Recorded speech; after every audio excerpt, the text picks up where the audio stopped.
Black Friday in our little town isn't just about bargain hunting.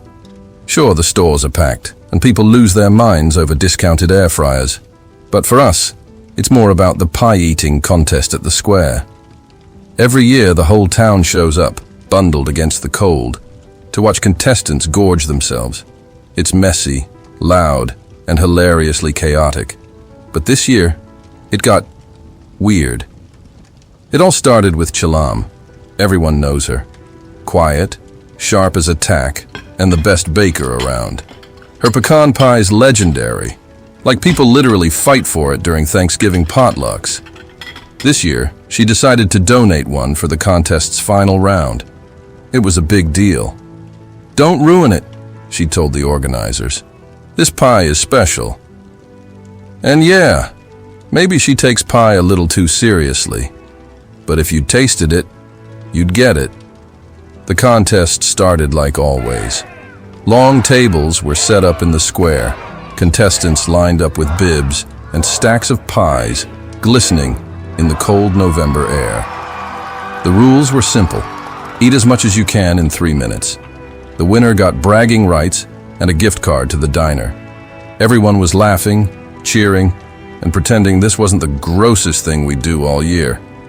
By the time the final round came, it was down to Hank, this massive guy who works at the hardware store, and Mrs. Rollins, the mayor's wife, who is way more competitive than anyone should be over pie.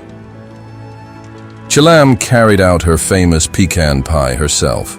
You could tell she was proud. The crowd hushed. This was the moment we'd all been waiting for. The timer started, and Hank and Mrs. Rollins dove in. Hank was a machine, shoveling pie into his mouth like he hadn't eaten in days. Mrs. Rollins, meanwhile, was more methodical, using her hands to grab chunks of the filling. The crowd was screaming, and honestly, I thought the table might collapse from all the excitement. Then Hank stopped. His face turned this weird greenish color, and he clutched his stomach. "Something's wrong," he muttered before stumbling away. Mrs. Rollins didn't miss a beat and kept going, cramming handfuls of pie into her mouth. But then, Chilam screamed.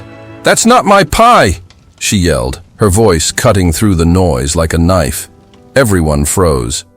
Chilam pointed at the pie remains, her eyes blazing. "Someone swapped it, that's not mine!" The crowd erupted into confused chatter.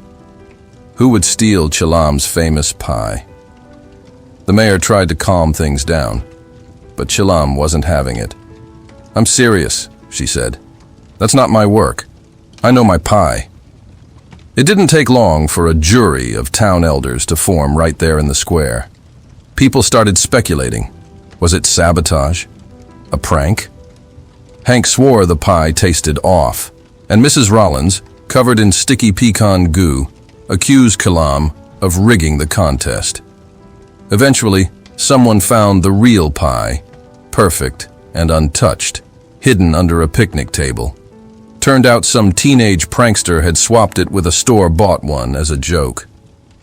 Chilam just shook her head, took her pie back, and muttered something about kids these days. That was the end of the contest. No winner, no glory, just a lot of embarrassed townsfolk and one very smug Chilam. As she left, she turned and said, "Next year, maybe try apple crumble." Less drama. And just like that, Black Friday went down as the year of the great pie heist. Only in this town, I swear.